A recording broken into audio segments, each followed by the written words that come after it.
dengan kuasa nama Yesus, setan-setan itu tunduk. Bukan dengan jeroan ikan yang dibakar. Ini penyembahan berhala. Praktek seperti ini. Ini tidak cocok, ya, dengan tradisi Yudaism Kristen seperti itu. Kalau mau melawan setan, ambil kuasa nama Yesus. Bahwa kita ada di dalam perlindungan darah Kristus Yesus, dan kita perintahkan. Kalau di dalam Indonesia terjemahan lama Alkitab itu kita tengking. Tapi kalau di dalam terjemahan baru kita hardik, kita perintahkan, kita usir di dalam nama Tuhan Yesus. Maka mereka akan tunduk kepada nama yang dahsyat itu, yaitu Yesus. Tidak perlu bakar jeruan ikan, ya. Shalom, kasih anugerah Kristus Yesus atas saudara sekalian, dulu, sekarang, dan selamanya. Amin. Ya, Bapak Ibu Saudara terkasih, hari ini saya akan melanjutkan membahas tentang kitab Deuterokanonika, ya. Ini Alkitab yang saya bawa adalah Alkitab dengan tambahan kitab-kitab apokripa di tengahnya. Nah, ini adalah terbitan LAI yang disetujui oleh lembaga biblikal. Jadi ini resmi, ya. Terjemahan ini diterima dan diakui oleh Konferensi Wali Gereja di Indonesia. Saya akan membahas beberapa topik yang ada di dalam Deuterokanonika, yang mana itu tidak cocok sama iman Kristen, baik juga dengan iman Ibrani, seperti itu. Nah, dari sini saudara kita ingat bahwa Martin Luther itu pernah berkata, bagaimana kita memperlakukan sebetulnya kitab Deuterokanonika ini, ya, sisipan mulai dari kitab yang kemarin saya bacakan, kitab Tobit, kemudian ada kitab ini Tobit, Yudit, Ester, tambahan Ester, kebijaksanaan Salomo atau hikmat Salomo, Sirah, ya itulah, Baruk, tambahan Daniel 1 dan 2 Makabe ini. Bagaimana sikap kita terhadap Deutero ini atau apokripa ini? Menurut Martin Luther, ya, ini adalah bacaan yang baik, ya. Dia mengutip dari pendapat Santo Athanasius abad keempat, ya. Santo Athanasius bilang bahwa ya ini bacaan yang baik, betul, karena di sini kita juga bisa dapat korelasi sejarah. Tapi selain itu, kenapa sisipan ini kita perlakukan sebagai bacaan yang baik? Karena ini juga akan melatih iman orang Kristen, orang percaya kepada Yesus Kristus, untuk dapat tajam membedakan apakah ini adalah dasar iman, otoritatif iman atau bukan, seperti itu. Ya, kita langsung saja, ya. Ada beberapa hal, ya, 6 hal nanti saya akan sampaikan. Pertama, bahwa di dalam kitab Tobit itu menyatakan bahwa sedekah dapat menghapus atau melepaskan orang dari dosa. Saya akan bacakan, ya, Tobit 4 ayat 10. Memang sedekah melepaskan dari maut dan tidak membiarkan orang masuk ke dalam kegelapan, ke dalam kebinasaan neraka. Jadi konsep sedekah menyelamatkan seseorang dari dosa ini tidak sejalan di dalam iman kita, yaitu iman Ibrani, di dalam terang Kristus, ya. Ini ada lagi di Tobit 12 ayat 9. Saya bacakan, ya, diulang lagi di sini. Memang sedekah melepaskan dari maut dan menghapus setiap dosa. Jadi sedekah menghapus dosa itu bukan iman Kristen, bukan iman Abrahamaik, ya. Korban itu justru mengingatkan akan adanya dosa. Nah, ini bertentangan dengan perjanjian lama itu sendiri, yaitu di Yesaya 43 ayat 25. Akulah dia, Allah, Tuhan, Yod Heh Voh Heh, Adonai, ya, Shem, yang mulia, yang menghapus dosa pemberontakanmu oleh karena aku sendiri, kata Tuhan, dan aku tidak mengingat-ingat dosamu. Jadi konsep penghapusan dosa di dalam iman Kristen dan iman Abrahamaik tidak lain tidak bukan hanya Allah sendiri yang dapat memaafkan, mengampuni dosa. Segala pemberian sedekah segala macam itu tidak bisa menghapus dosa. Nah, ini ada lagi yang lebih tegas, ya. Mazmur 49 ayat 7 sampai 9. Saya akan bacakan. Mereka yang percaya akan harta bendanya kekayaannya tadi dan memegahkan diri dengan banyak kekayaan mereka, kelimpahan harta, tidak seorang pun dapat membebaskan dirinya atau memberikan tebusan, yaitu kekayaan-kekayaan tadi atau harta, kepada Allah ganti nyawanya. Jelas ya saudara. Nah ini sangat jelas lagi ketika di perjanjian baru oleh terang Kristus, Rasul Paulus menjelaskan di Efesus 2 ayat 8, ya, ayat hafalan kita. Jelas sekali bahwa tidak ada konsep penghapusan dosa melalui pemberian-pemberian harta benda atau persembahan atau korban-korban kambing domba, tidak ada. Sebab Efesus 2 ayat 8, sebab karena kasih karunia kamu diselamatkan oleh iman kepada Yesus Kristus, persembahan domba Allah yang kudus, penggenapan akan janji korban. Itu bukan hasil usahamu tetapi pemberian Allah. Itu bukan hasil pekerjaanmu. Jangan ada orang yang memegahkan diri. Rasul Paulus adalah seorang Ibrani dari suku Benyamin dan dia adalah terdidik dari sekolah Hillel, sekolah Farisi yang sangat keras. Dan di dalam penghadapan Ibrani memang tidak ada bahwa dosa digantikan oleh korban, tebusan atau bahkan harta benda seperti itu. Karena apa? Karena memang konsep keselamatan hanya dikaruniakan oleh iman. Itu sudah dijelaskan di dalam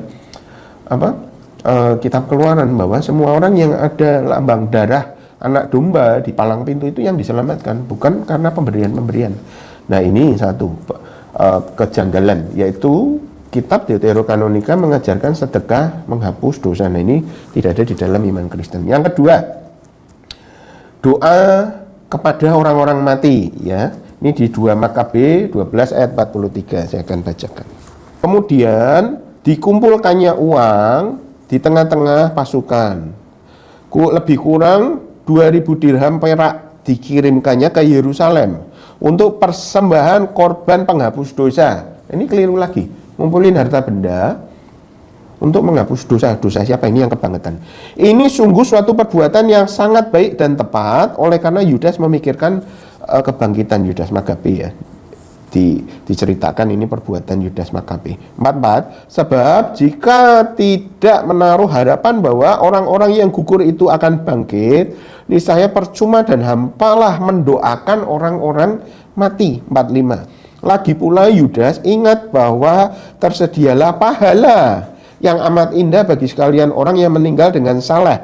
Ini sungguh suatu pikiran yang musyrik dan saleh. Ini melawan, ya. Karena apa? Kesalehan manusia itu di hadapan Allah menurut Nabi Yesaya itu seperti kain kotor, tidak ada nilainya. Ini iman Kristen, iman Ibrani yang sejati. Di sini malah kesalehan dianggap sebagai sesuatu yang bisa menawar dosa. Dari sebab itu maka disuruhnya lah mengadakan korban penebus salah untuk semua orang yang sudah mati, sudah mau membayarkan sedekah untuk orang mati, supaya mereka dilepaskan dari dosa mereka. Nah ini menarik saudara, karena apa? Di dalam iman Kristen, iman Ibrani yang sejati, orang percaya tidak boleh berhubungan dengan dunia arwah seperti itu, ya. Saya bacakan di dalam Ibrani 9 ayat 27. Dan sama seperti manusia ditetapkan untuk mati hanya satu kali, dan sesudah itu dihakimi. Demikian pula Kristus hanya satu kali mengorbankan dirinya untuk menanggung dosa banyak orang. Sesudah itu ia akan menyatakan dirinya sekali lagi tanpa menanggung dosa untuk menganugerahkan keselamatan kepada mereka yang menantikan dia. Hanya korban Kristus, tidak ada doa-doa kepada orang mati. Nah ini ada juga di dalam Lukas 16 ayat 26. Selain daripada itu di antara kami, ya, dan engkau terbentang jurang yang tak terseberangi, ya, supaya mereka yang mau pergi dari sini kepadamu ataupun mereka yang mau datang dari situ kepada kami tidak dapat menyeberang. 27, kata orang itu, kalau demikian aku minta kepadamu Bapak Abraham, supaya engkau menyuruh dia ke rumah ayahku, sebab masih ada 5 orang saudaraku yang supaya ia memperingati mereka dengan sungguh-sungguh agar mereka jangan masuk kelak ke dalam tempat penderitaan ini. 29, tapi kata Abraham, ada pada mereka kesaksian Musa dan para nabi, ya. Baiklah mereka mendengarkan kesaksian itu. Jawab orang itu, tidak Bapak Abraham, tetapi jika ada seorang yang datang dari antara orang mati kepada mereka, mereka akan bertobat. Kata Abraham kepada, Jika mereka tidak mendengarkan kesaksian Musa dan para nabi, mereka tidak juga akan mau diyakinkan, sekalipun oleh seorang yang bangkit dari antara orang mati. Ini perumpamaan Tuhan Yesus. Keras sekali bicara, menegaskan bahwa tidak ada korelasi antara orang mati dengan orang hidup. Tuhan Yesus memberi perumpamaan bahwa Lazarus itu setelah meninggal, karena dia orang beriman, dia tinggal di pangkuan Abraham. Sedangkan orang kaya yang dari sisa-sisa makanannya itu Lazarus makan, orang kaya itu masuk ke dalam neraka. Perhatikan, orang kaya itu tetap ingin memerintahkan Lazarus di sana, tetap jahat dia. Nah, setelah dia gagal memerintah Lazarus, dia membujuk Bapak Abraham supaya apa? Supaya bilang gini, dia memerintahkan Bapak Abraham juga, utuslah supaya kabar yang mengerikan tentang neraka itu diberitahukan kepada saudara-saudara orang kaya itu.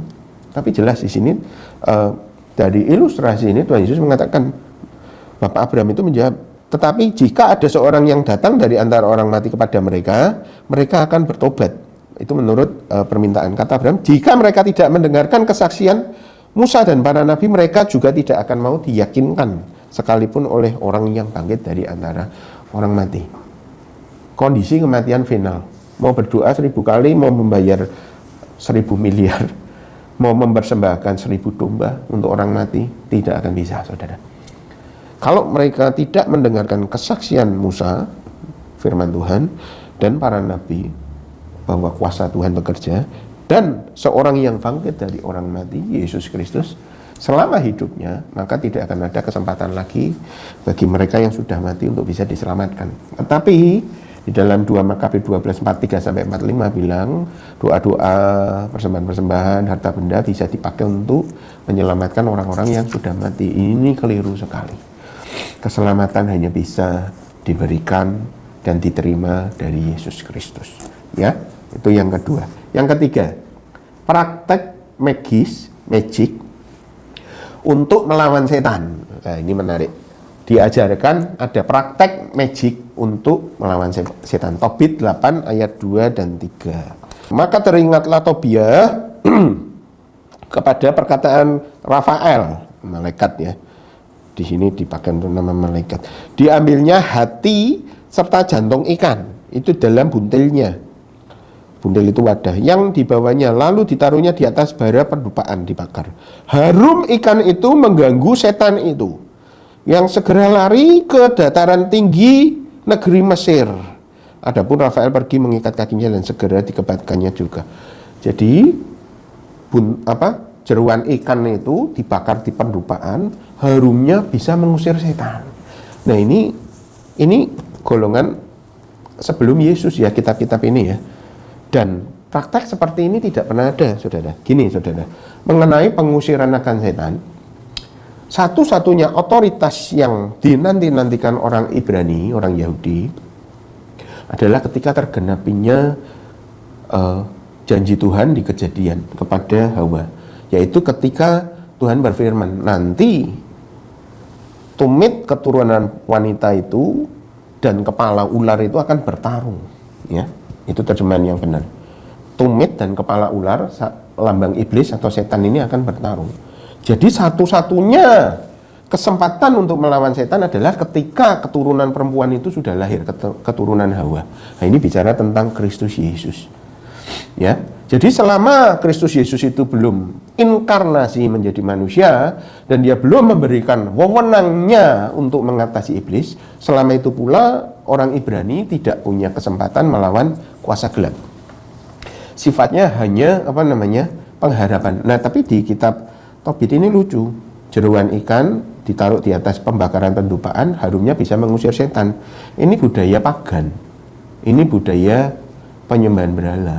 Magic, sihir untuk mengusir setan. Tidak bisa. Tuhan Yesus bilang setan itu tidak melawan dirinya sendiri, tidak melawan organisasinya sendiri. Mereka tidak bisa dilawan dengan cara-cara sihir. Yang ada bagaimana?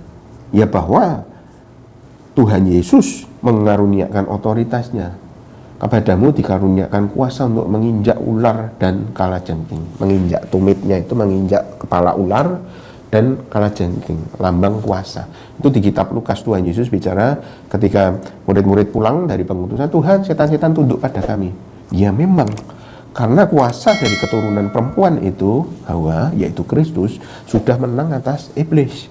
Maka murid-murid dengan nama Yesus Kristus, dengan otoritas nama Yesus Kristus, setan-setan tunduk. Ini satu-satunya kebenaran di dalam kita melawan kuasa iblis. Dalam dunia mistis, kalau ada serangan-serangan mistis kepada orang-orang percaya atau rancangan-rancangan iblis, baik lewat sakit penyakit, lewat santet, lewat pekerjaan-pekerjaan yang tidak terlihat dari iblis, kita bisa melawan kerasukan. Dengan kuasa nama Yesus, setan-setan itu tunduk, bukan dengan jeruan ikan yang dibakar. Ini penyembahan berhala, praktek seperti ini. Ini tidak cocok, ya, dengan tradisi Yudaism Kristen seperti itu. Kalau mau melawan setan, ambil kuasa nama Yesus, bahwa kita ada di dalam perlindungan darah Kristus Yesus, dan kita perintahkan. Kalau di dalam Indonesia terjemahan lama Alkitab itu kita tengking, tapi kalau di dalam terjemahan baru kita hardik, kita perintahkan, kita usir di dalam nama Tuhan Yesus, maka mereka akan tunduk kepada nama yang dahsyat itu, yaitu Yesus. Tidak perlu bakar jeruan ikan, ya. Konyol sekali. Lanjut, ya. Yang keempat,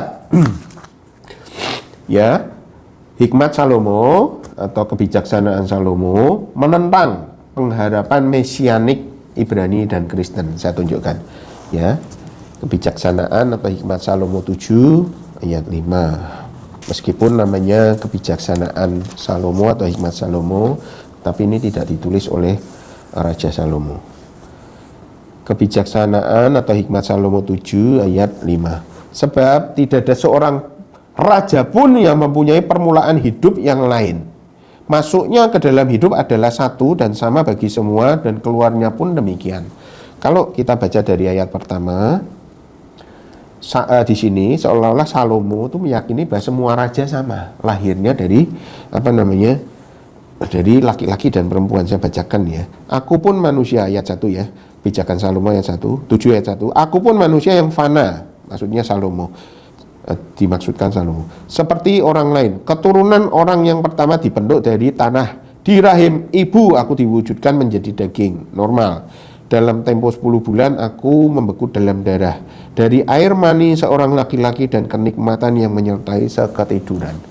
Jadi Salomo punya keyakinan bahwa semua raja akan lahir dengan cara yang sama. Padahal salah.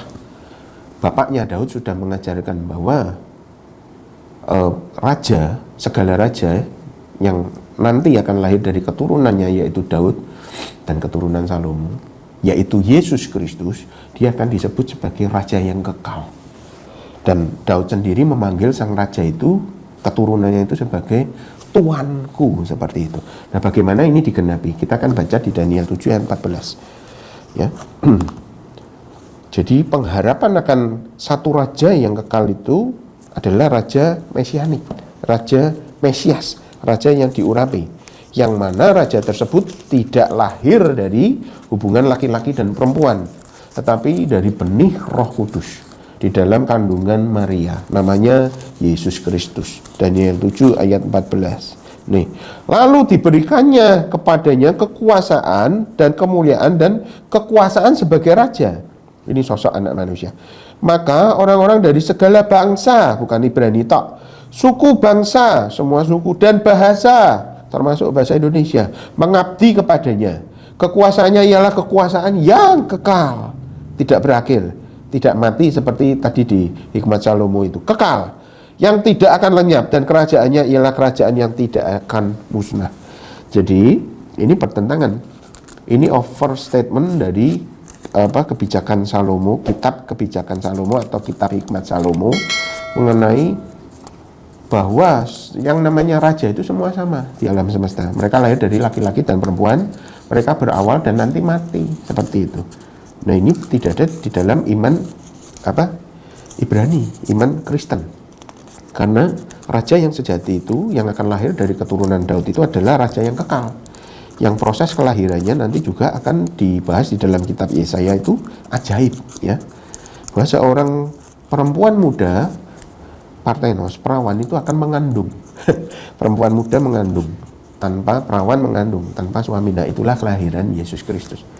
Jadi ini meleset dari pengharapan orang Ibrani. Ya, lagi nomor 5. Ini kitab yang sama, Hikmat Salomo atau Kebijakan Salomo ini percaya reinkarnasi, ya, bahwa manusia itu punya waktu reinkarnasi kan seperti itu, sebelum dia dilahirkan jadi manusia dia pernah punya kehidupan. Nah, itu tidak ada di dalam iman Kristen. Hikmat Salomo, Kebijakan Salomo 8 ayat 19-20 saya bacakan. Memang aku, Salomo, seorang pemuda yang baik budi pekertinya, dan aku, ya, mendapat jiwa yang baik, atau sebaliknya. Oleh karena aku itu baik, oleh karena aku ini baik, maka aku masuk ke dalam tubuh yang tak bercelah. Menarik. Di sini sosok ini mengaku bahwa karena aku dulu baik, aku lahir kembali, masuk ke dalam tubuh yang tak bercelah. Ini konyol sekali, ya, bahwa orang Ibrani dan Kristen itu tidak mempercayai reinkarnasi, ya. Saya bacakan Pengkhotbah 12 ayat 7. Tidak ada itu kehidupan sebelum kelahiran di dalam manusia, itu tidak ada. Pengkhotbah 12 ayat 7. Dan debu kembali menjadi tanah seperti semula. Badan kita nanti jadi tanah waktu mati. Dan roh kembali kepada Allah yang mengaruniakan. Jadi roh itu tidak bisa bolak-balik lahir kembali. Tapi ketika kematian itu terjadi pada kita, tubuh kita membusuk kembali menjadi tanah. Roh kembali kepada Tuhan, bukan dilahirkan kembali dengan kesadaran bahwa dulu saya orang baik, dulu saya. Tidak ada iman tersebut, itu adalah iman pagan, ya. Ibrani 9 ayat 27. Dan sama seperti manusia ditetapkan untuk mati hanya satu kali saja, dan sesudah itu dihakimi. Jadi tidak bisa bolak-balik, ya saudara. Nah, ini kejanggalan-kejanggalan. Satu lagi yang terakhir, yaitu yang keenam, ya. Hawa adalah permulaan dosa. Sirah 25 ayat 24. Permulaan dosa dari perempuan. Kaum perempuan. Dan karena dialah kita sekalian mesti mati. Jadi di sini lucu sekali, karena tidak pernah sekalipun tradisi Ibrani menyatakan bahwa dosa itu tanggung jawab dari perempuan. Salah. Semua yang merupakan keturunan Adam. Jadi yang bertanggung jawab atas masuknya dosa itu ketika Adam memakan buah dari perempuan tersebut. Tanggung jawabnya adalah dari Adam. Sebab apa? Perempuan itu diambil dari Adam, dari tulang rusuk Adam.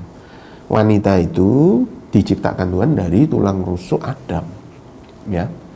Jadi semua tanggung jawab masuknya dosa ke dunia ini, ke dalam dunia manusia ini adalah dari Adam. Buktinya di mana? Roma 5 ayat 12. Rasul Paulus mengajarkan bahwa Adam itu yang bertanggung jawab penuh. Roma 5 ayat 12. Sebab itu sama seperti dosa telah masuk ke dalam dunia oleh satu orang, nanti siapa akan tahu, dan oleh dosa itu juga maut, kematian, neraka, demikianlah maut itu telah menjalar pada semua orang karena semua orang telah berbuat dosa. Semua orang yang melakukan dosa itu tandanya bahwa ada benih dosa dari Adam yang tinggal di dalam dagingnya. 13. Sebab sebelum hukum Taurat ada, telah ada dosa di dunia. Ya, sebelum hukum Taurat ada, dosa sudah ada, ya, hukum dosa. Tetapi dosa itu tidak diberitakan kalau tidak ada hukum Taurat. Jadi hukum Taurat dan segala korban yang tadi saya jelaskan itu adalah pengingat bahwa ada dosa di dalam hidup manusia, bukan penebusan dosa korban itu. 14. Sungguh pun demikian maut telah berkuasa dari zaman siapa? Adam sampai kepada zaman Musa. Juga atas mereka yang tidak berbuat dosa dengan cara yang sama seperti yang telah dibuat oleh Adam. Tapi di dalam Sirah 25 ayat 24, yang salah, yang memasukkan dosa itu adalah Hawa, ya, saudara.